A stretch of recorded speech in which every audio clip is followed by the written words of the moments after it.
parce qu'il y a 34 ans dans une chambre des hôpitaux à Lille, j'y ai tenu un bébé de 3 kg 200 et j'y ai fait une promesse silencieuse à l'univers que je dépenserais tout ce que j'y avais, tout ce que j'y étais pour lui offrir une vie digne. J'y ai tenu cette promesse. Même après qu'il soit parti, je l'ai tenue. Je m'appelle Jean-Pierre. J'y ai 64 ans. J'y ai passé 31 ans comme électricien à mon compte avant que ma main droite ne commence à me poser des problèmes. Des lésions nerveuses, a dit le médecin, probablement à cause des années de travail dans des espaces restreints. J'y ai pris ma retraite à 61 ans avec une petite pension, une modeste maison de briques rouges dans une rue calme de Lille et ce silence particulier qui vient quand on survit aux personnes autour desquelles on a construit sa vie. Ma femme est décédée d'un accident vasculaire cérébral en 2018. Mon fils Julien est mort dans un accident de voiture à la sortie de Lyon sur une autoroute détrempée par la pluie en novembre 2021. Du moins, c'est ce que j'y ai cru pendant 3 ans. Julien avait 34 ans quand l'accident est arrivé. Il s'était installé à Marseille 8 ans plus tôt pour poursuivre quelque chose qu'il ne m'avait jamais vraiment décrit. La musique peut-être, ou juste la distance. Nous nous parlions au téléphone tous les dimanches. Il avait épousé une femme nommée Carole, aux yeux brillants et au rire facile, et ils avaient un petit garçon nommé Théo qui avait 4 ans la dernière fois que je l'ai vu en personne. Quand le gendarme m'a appelé ce mardi matin-là, je me suis assis par terre dans ma cuisine et je ne me suis pas relevé pendant 2 heures. J'y ai conduit jusqu'à Marseille pour les funérailles. J'y ai serré Carole dans mes bras pendant qu'elle pleurait. J'y ai tenu Théo, qui était trop jeune pour tout comprendre, mais assez vieux pour sentir que quelque chose d'énorme s'était brisé autour de lui. J'y ai regardé le cercueil et j'y ai essayé de me souvenir de chaque appel, de chaque fête des pères un peu maladroite, de chaque moment où j'y avais été trop occupé pour apprécier sa présence. Une semaine après mon retour chez moi, j'y ai appelé Carole. Elle avait du mal à s'en sortir. Julien travaillait dans un studio d'enregistrement, mais elle n'avait rien de stable. Il y avait des factures. L'assurance vie, 25 000 €, était déjà engagée pour rembourser des dettes. Pourrait-elle avoir de l'aide juste pour un temps, juste le temps qu'elle se remette sur pied? J'y ai dit oui sans réfléchir une seconde. J'y ai commencé à lui envoyer 1 200 € chaque mois. Ma retraite couvrait mes propres factures de justesse. Alors, j'y ai repris un travail à temps partiel en faisant des diagnostics électriques pour un entrepreneur que je connaissais de l'ancien temps. 2, parfois 3 jours par semaine, ma main droite protestant tout le temps. J'y avais 61 ans, je rampais sous des planchers et je plissais les yeux devant des boîtiers de dérivation sous une mauvaise lumière. Mais chaque fois que Carole m'envoyait une photo de Théo mangeant son petit déjeuner, jouant avec ses petites voitures, affichant ce sourire édenté qui ressemblait exactement à celui de Julien au même âge, je pensais que c'était pour ça que je le faisais, que c'était ça la promesse. 3 années ont passé ainsi. Je leur ai rendu visite 2 fois. Carole semblait aller bien, fatiguée, un peu marquée autour des yeux, mais bien. Théo avait grandi. Il m'appelait papy Jean-Pierre au téléphone et me demandait de lui raconter des histoires sur son papa quand il était petit. Et je m'asseyais dans ma cuisine dans le noir et je lui parlais des matchs de foot de Julien, de la fois où nous avions construit un nichoir qui s'était immédiatement effondré, de la façon dont Julien riait trop fort. Toujours un peu trop fort pour la pièce où il se trouvait. Mon fils me manquait chaque jour. Puis, un jeudi matin d'avril, mon voisin Raymond a frappé à ma porte. Raymond a 71 ans. Il a pris sa retraite de la poste après 34 ans de service. Et maintenant, il passe la majeure partie de son temps dans son jardin ou assis sur sa terrasse à lire des romans policiers. Nous sommes voisins depuis 11 ans. Il a vu ma femme tomber malade et m'a aidé à porter mes courses quand j'y étais trop brisé pour réfléchir correctement. Ce n'est pas le genre d'homme à inventer des histoires. Et ce n'est pas le genre d'homme à venir frapper à votre porte pour créer des problèmes. Il est arrivé chez moi avec l'air de ne pas avoir dormi. J'y ai fait du café. Nous nous sommes assis à la table de ma cuisine.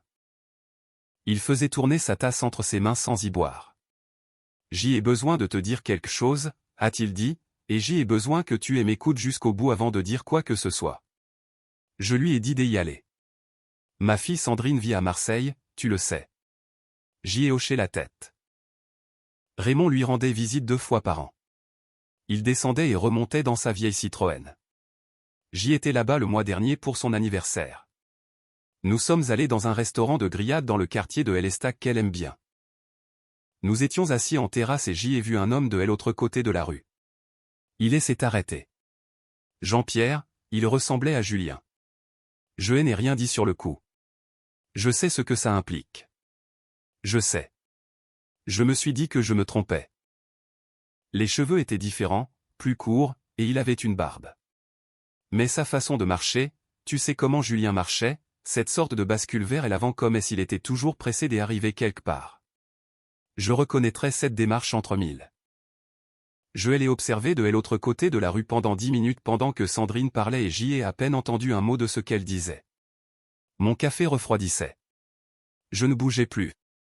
Je ne t'ai rien dit à l'époque parce que je pensais que je perdais la tête. Mais je suis retourné à Marseille il y a 2 semaines, Jean-Pierre, de mon propre chef. Je suis retourné dans le même quartier. Il a fouillé dans la poche de sa chemise et a fait glisser son téléphone sur la table vers moi. Sur l'écran se trouvait une photographie prise à travers ce qui semblait être la vitre d'une voiture. 2 personnes marchant sur un trottoir, le dos à moitié tourné. L'homme à gauche, cheveux plus courts, barbe complète, plus costaud que dans mes souvenirs. Mais l'inclinaison à chaque pas, cette légère urgence dans les épaules. Je ne peux pas en être sûr, a dit Raymond doucement, mais je ne pouvais pas ne pas te le dire. Je suis parti pour Marseille 4 jours plus tard. Je n'ai pas appelé Carole. Je me suis dit que j'y allais prouver que Raymond avait tort, rentrer chez moi et ne plus jamais en parler. J'y ai réservé une chambre de motel à 3 kilomètres du quartier que Raymond avait décrit, j'y ai payé en espèces et j'y ai passé la première journée simplement assis dans ma voiture à regarder les passants en me sentant comme un imbécile. Le 2e jour, je l'ai vu. Il est sorti un pressing de vitrine plus loin de l'endroit où Raymond avait pris la photo. Il portait une housse de costume sur une épaule et tenait un gobelet de café dans l'autre main. Des cheveux différents, une barbe différente, des vêtements différents. Mais j'y avais regardé cette personne marcher sur toutes les surfaces imaginables pendant 34 ans. Je l'avais regardé traverser le parking de l'hôpital le jour où sa mère avait reçu son diagnostic. Je l'avais regardé traverser un terrain de foot quand il avait 9 ans. Je connaissais chaque degré de cette démarche comme on connaît une chanson que l'on a entendue 10 000 fois. C'était Julien. Il ne m'a pas vu. J'y étais garé à un demi-pâté de maison avec des lunettes de soleil et une casquette achetée dans une station-service. Il est monté dans une Renault Mégane grise garée le long du trottoir et il est parti. Je suis resté assis là, les 2 mains sur le volant et je n'ai pas osé conduire pendant 20 minutes. Cette nuit-là au motel, j'y ai repensé à tout. J'y ai pensé au rapport de gendarmerie que j'y avais reçu par courrier. J'y ai pensé aux funérailles, au cercueil, à la voix du gendarme au téléphone. J'y ai pensé à chaque enveloppe que j'y avais envoyée à Carole. Chaque dimanche, j'y étais sorti de dessous une maison avec les mains hurlantes de douleur en pensant que c'était pour Théo. J'y ai pensé à Théo. Je suis rentré chez moi le lendemain matin et j'y ai appelé un détective privé nommé Denis. Un ancien flic de la PJ à la retraite recommandé par un gars en qui j'y avais confiance. Je lui ai dit ce que je savais. Il a écouté sans m'interrompre. « Donnez-moi 3 semaines, a-t-il dit. Denis était méthodique. Il m'envoyait des mises à jour tous les quelques jours. Rien de spectaculaire, juste des faits courts, comme s'il dictait des rapports des incidents. L'homme que j'y avais vu était bien Julien, vivant désormais sous le nom de Lucas Morel. Il avait un permis de conduire français, un compte bancaire, un bail pour un appartement dans le sud de Marseille. Il travaillait comme ingénieur du son dans un petit studio d'enregistrement, le même genre de travail qu'il avait toujours fait, juste sous un nom différent. Il n'était pas seul. Il vivait avec une femme nommée Diane qui travaillait comme directrice dans un hôtel du centre-ville. Ils étaient ensemble, selon les estimations de Denis, depuis au moins 4 ans, ce qui signifiait que la relation avait commencé avant la mort supposée de Julien. Au cours de la 2e semaine, Denis m'a envoyé quelque chose qui a tout changé. Un enregistrement. Il l'avait obtenu légalement, disait-il, par des moyens que je ne comprenais pas tout à fait et sur lesquels je n'ai pas posé trop de questions. C'était un appel téléphonique entre Julien et Carole enregistré 6 semaines avant l'accident mis en scène de Julien. Je l'ai écouté 2 fois. Assis dans ma cuisine dans la même chaise où j'y avais l'habitude de boire du café avec ma femme le samedi matin. La voix de Julien disait que le timing devait être parfait, que les routes seraient mauvaises en novembre, une seule voiture, personne des autres impliqués. Il disait que Antoine pouvait obtenir tout ce dont ils avaient besoin. Carole demandait pour ton père, Julien. Il répondait plus bas qu'il aiderait, qu'il le faisait toujours. Carole disait que c'était terrible. Julien disait je sais, elle n'y pense pas. J'y ai lancé l'enregistrement une 3e fois. Puis j'y ai fermé mon ordinateur portable et je suis allé dans le jardin et je suis resté dans le noir pendant un long moment. À la 3e semaine, Denis avait une vision complète de la situation. Julien avait accumulé environ 40 000 € de dettes auprès de personnes qui ne passaient pas par les banques ou le système judiciaire. Un mélange de mauvais investissements et de mauvaise fréquentation. Denis a dit sans élaborer que plutôt que de venir me voir, plutôt que de décrocher le téléphone et de dire « Papa je suis dans le pétrin », Julien avait décidé de mourir. Lui et Carole avaient planifié cela pendant presque 8 mois. Un homme nommé Antoine, que Julien connaissait depuis ses années à Marseille, avait accepté de l'aider pour 3 000 €. Antoine avait accès à une voiture, à certains documents, et savait comment arranger les choses pour qu'un accident impliquant un seul véhicule sur un tronçon de route isolé paraisse banal. La voiture trouvée sur les lieux provenait d'une casse à l'autre bout du pays, réimmatriculée au nom de Julien un mois auparavant. Les restes identifiés comme étant ceux de Julien provenaient d'une source que Denis a décrite seulement comme une faille dans la chaîne de garde et un établissement médical, et je ne lui ai pas demandé d'en dire plus. L'assurance vie a versé 25 000 € à Carole. Carole a demandé des allocations de veuvage et les a reçues pendant 2 ans avant de passer à un revenu basé sur un emploi standard. Et chaque mois pendant 3 ans, je lui avais envoyé 1 200 €. Denis a gardé la pire partie pour le dernier appel. Il est au courant pour l'argent que tu envoies, a dit Denis. J'y ai un enregistrement de son appartement. Je suis désolé, Jean-Pierre. Je veux que tu sois préparé. L'audio provenait d'une conversation lors d'un dîner dans l'appartement de Julien. Lui et Diane et un ami que je ne reconnaissais pas. Quelque part au milieu de la conversation, le sujet de l'argent est arrivé. La voix de Julien, décontractée, entre deux bouchées, disait qu'il avait pris un boulot d'inspection après sa retraite. Pouvez-vous croire ça? Ses mains sont dans un état lamentable mais il continue à le faire. Diane disait que c'était triste. Julien répondait qu'il allait bien, qu'il était têtu et qu'il aimait travailler. L'ami riait et demandait s'il savait. Julien répondait mon Dieu non, et il ne le saura pas, il continuera à envoyer de l'argent jusqu'à ce que Carole décide d'arrêter de demander. Puis Julien a ri et j'y ai reconnu ce rire parce qu'il était trop fort pour la pièce. Elle était toujours. Et autrefois, j'y aurais pu vous raconter une centaine d'histoires sur ce rire. J'y ai rappelé Denis 1 heure plus tard. Je veux savoir quand il déménage, ai-je dit. Quoi qu'il prévoie, Denis l'avait surveillé. Carole avait récemment mis son appartement de Marseille en préavis. Julien avait liquidé l'un de ses comptes bancaires. Diane avait réduit ses heures à l'hôtel et Denis avait trouvé quelque chose dans la voiture de Julien. Un dossier de documents, de nouveaux papiers d'identité, 3 passeports, des billets. Il partait le 3 juin, un vol de Marseille vers Canquin, puis une correspondance pour le Costa Rica. Un aller simple, Julien et Diane et Carole ensemble, du moins pour le trajet. Carole avait détourné l'argent que Julien et Diane mettaient de côté, et oui, y compris mes 1 200 € par mois, dans un compte joint détenu sous un nom qu'aucun des utilisé publiquement. Denis estimait le total à environ 70 000 €. J'y ai posé des questions sur Théo. Denis est resté silencieux un moment. Le garçon vit avec la sœur de Carole près de Grenoble depuis presque 2 ans. Carole a dit à tout le monde qu'il avait besoin de stabilité après la perte de son père, qu'il avait des problèmes à l'école. Une pause. Denis a dit qu'il avait vérifié, que la sœur était quelqu'un de bien, qu'il était nourri et logé et qu'il allait à l'école, mais que Carole n'avait pas rendu visite au petit depuis 4 mois. Julien, pour autant qu'il puisse le dire, elle n'avait jamais rendu visite du tout depuis qu'il était censé être mort. Mon petit-fils avait 7 ans et ses parents l'avaient laissé dans une autre ville pour pouvoir économiser de l'argent pour le Costa Rica. Je suis allé au bureau de la police judiciaire de Marseille le lendemain matin. J'y avais Denis avec moi. Nous avons apporté un dossier de documents de 5 cm d'épaisseur. Les enregistrements, les dossiers financiers, les documents de voyage, le récit de l'implication des Antoine, les photographies de surveillance de 3 semaines de Denis.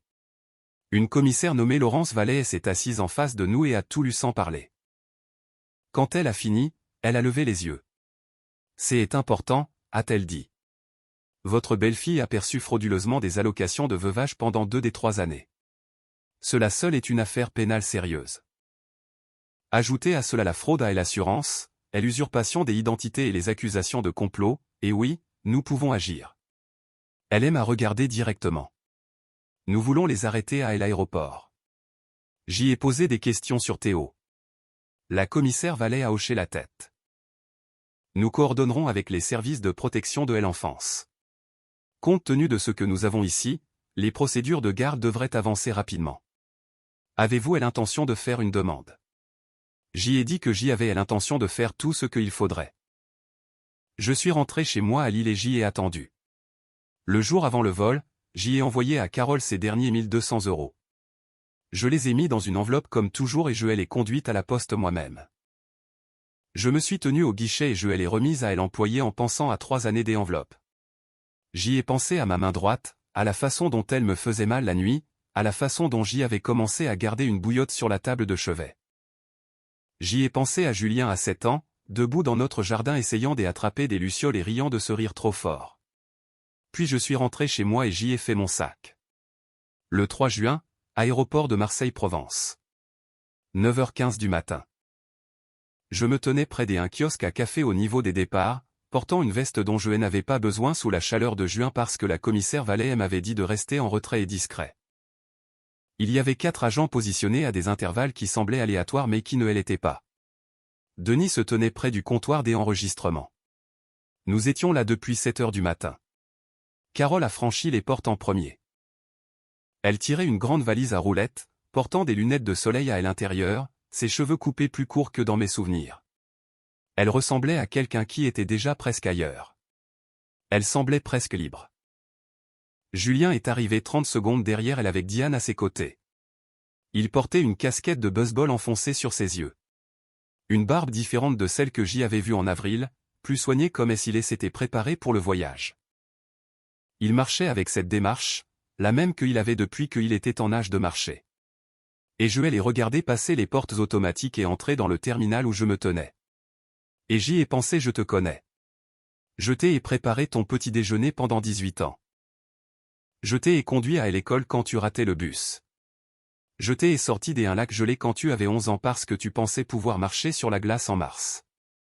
Je sais absolument tout sur la façon dont tu te déplaces dans le monde.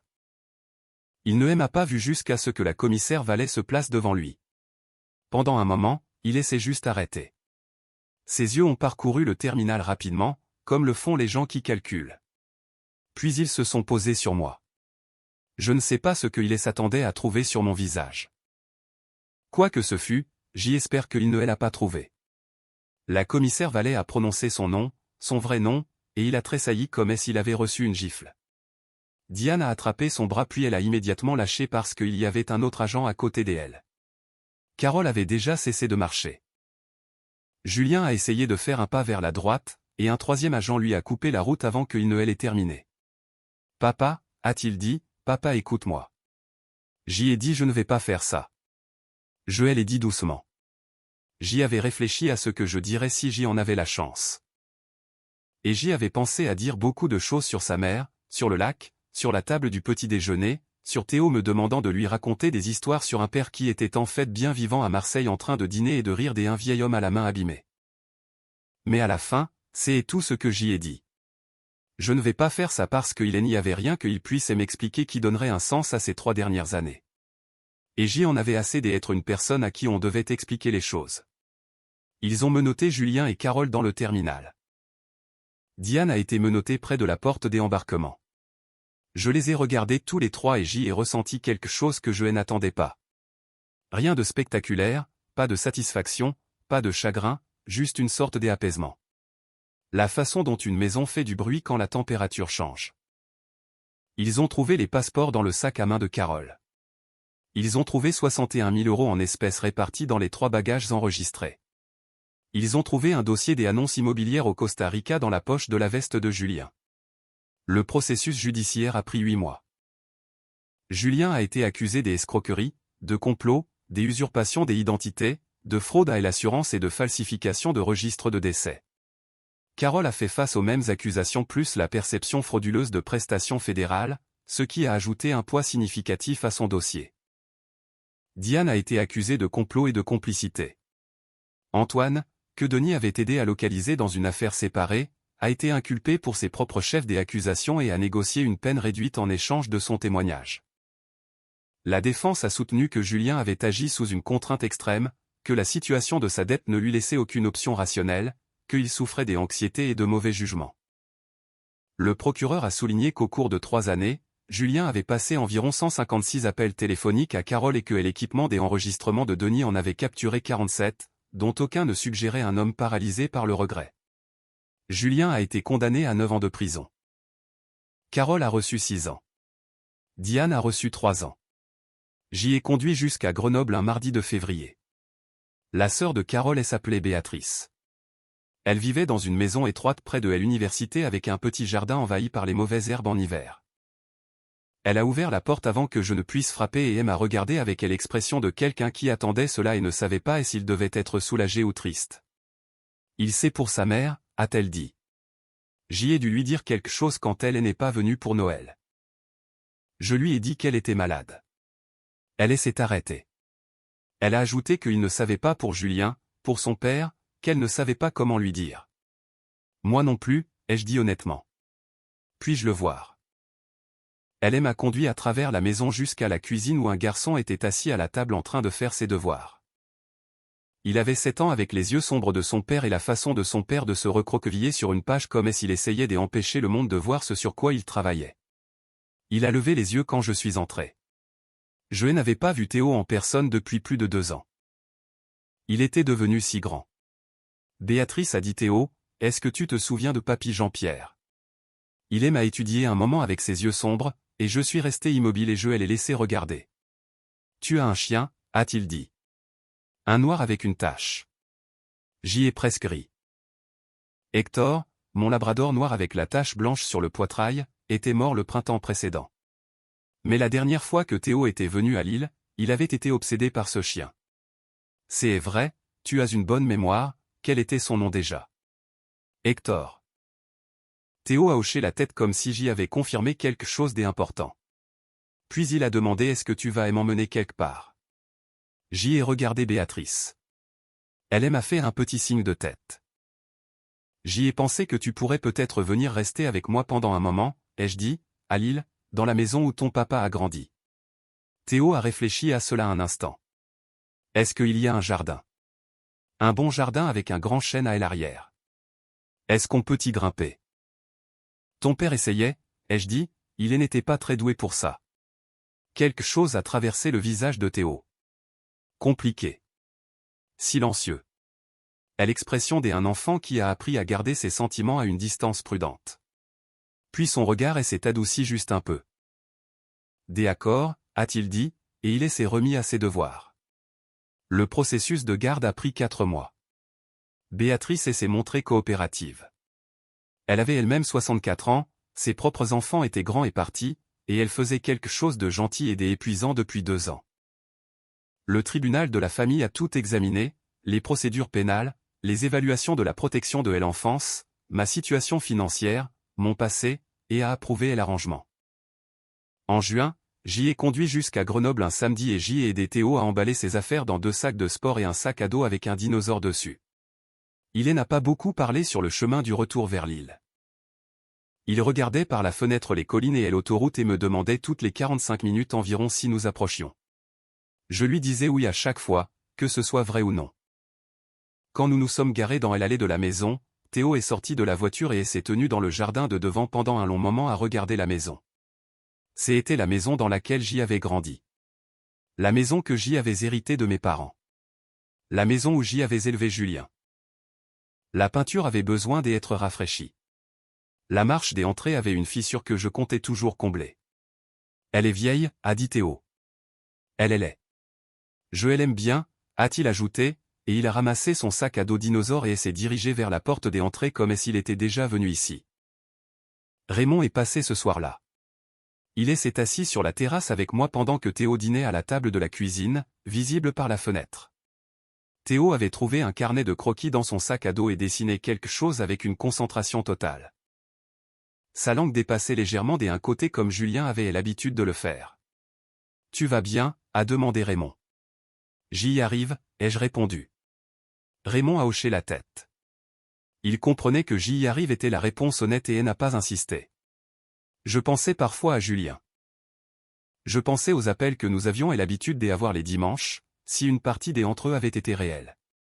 Je pensais au trajet vers Marseille pour les funérailles, à la façon dont j'y avais tenu Carole pendant qu'elle pleurait.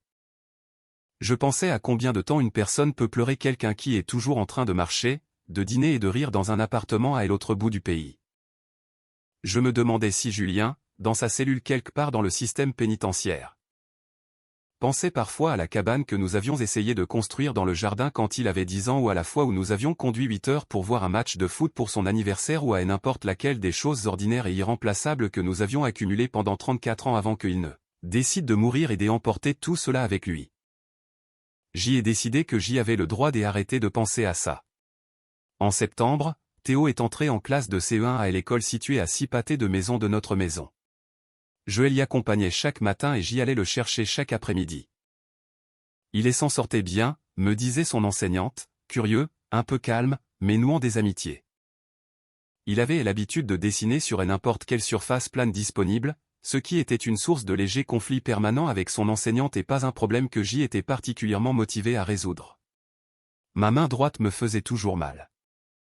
J'y avais réduit le travail des inspections à 1 jour par semaine, ce qui était suffisant pour compléter ma retraite et mettre quelque chose de côté chaque mois pour l'avenir de Théo. Le travail était plus lent qu'avant. Et je prenais plus de pauses qu'avant, et je devais faire plus attention dans les espaces restreints qu'avant, mais je continuais à le faire. Pas exactement par entêtement, plutôt parce que cela me donnait un endroit où mettre l'énergie qui servait autrefois à monter les escaliers de quelqu'un d'autre 1 fois par mois. Et cette distinction comptait pour moi. Raymond passait la plupart des vendredis soirs. Nous nous asseyions sur la terrasse ou à la table de la cuisine, selon le temps. Théo gravitait généralement autour de nous, dessinant ou lisant ou posant à Raymond des questions sur ce à quoi ressemblait le courrier avant que tout ne devienne numérique, ce que Raymond trouvait à la fois flatteur et philosophiquement troublant. Un soir d'octobre après que Théo soit allé se coucher, je me suis assis dans ma cuisine à la même table où Julien et moi mangions des céréales le samedi matin et j'y ai pensé à ce que j'y avais perdu et à ce que j'y avais gardé. J'y avais perdu mon fils, pas à cause de la mort. Et pas d'un seul coup, je l'avais perdu au fil des années dans tous les choix qu'il avait faits et que je ne connaissais pas, dans la distance qu'il avait mise entre nous et que j'y appelais indépendance parce que c'était plus facile que l'alternative. Au moment où il avait mis en scène cet accident, il ne restait probablement déjà que très peu de la personne que je pensais qu'il était. Je n'avais pas voulu voir cela. Je ne suis pas sûr que j'y arrêterai un jour de ressentir quelque chose à ce sujet. Mais j'y avais Théo. J'y avais un gosse qui dessinait des images sur chaque surface plane disponible et posait des questions plus intelligentes qu'Hélène avait le droit de l'être et s'endormait chaque nuit dans une chambre au bout du couloir de la mienne et se réveillait chaque matin en voulant un petit déjeuner comme si c'était une chose raisonnable à attendre. J'y avais Raymond, qui avait conduit jusqu'à Marseille 2 fois sur une intuition parce qu'il me connaissait assez bien pour savoir que je préférerais qu'on me dise une chose difficile plutôt que d'être protégé. J'y avais ma maison, ma main abîmée, mon jour par semaine de travail des inspections, et un bocal sur le comptoir où Théo déposait des cailloux intéressants qu'il trouvait sur le chemin de l'école. J'y avais envoyé de l'argent à un mensonge pendant 3 ans. J'y avais travaillé jusqu'à rendre ma main presque inutile pour financer l'évasion de quelqu'un. J'y avais pleuré une personne qui était quelque part là-bas, vivant sous un nom différent, riant trop fort au dîner, ne pensant pas à moi. Mais chaque euro que j'y avais mis de côté depuis que Théo était revenu à la maison était pour lui.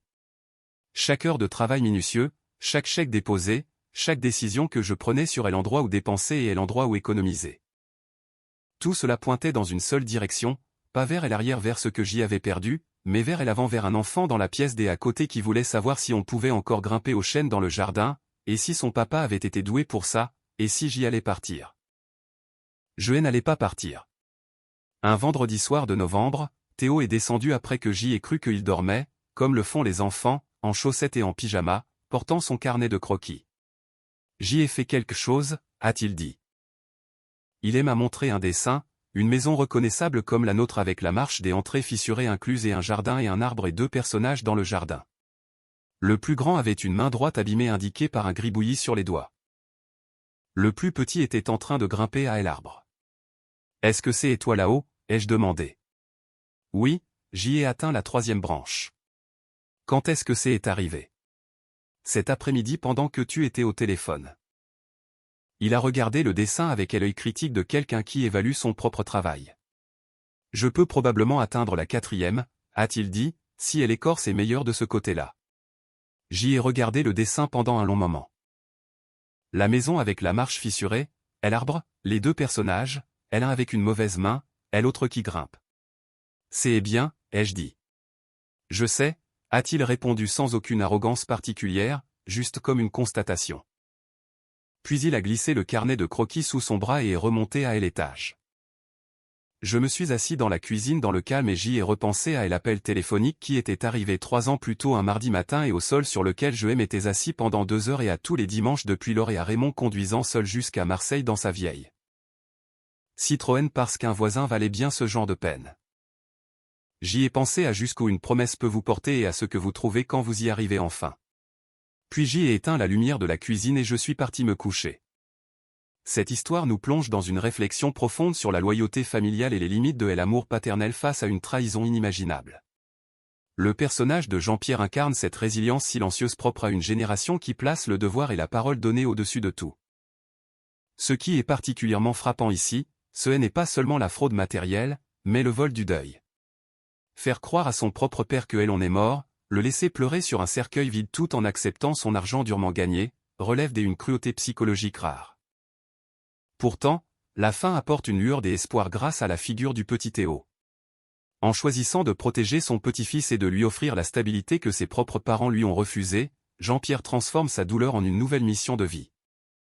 C'est une leçon sur la façon dont on peut reconstruire un foyer sur des ruines, et sur le fait que la véritable famille n'est pas toujours celle qui partage notre sang, mais celle qui reste présente quand tout s'effondre. Que pensez-vous de la réaction de Jean-Pierre ? Auriez-vous pu pardonner à un fils une telle manipulation, ou la rupture définitive était-elle la seule option possible pour préserver ce qui restait de sa propre dignité et l'avenir de son petit-fils ? N'hésitez pas à partager votre avis dans les commentaires.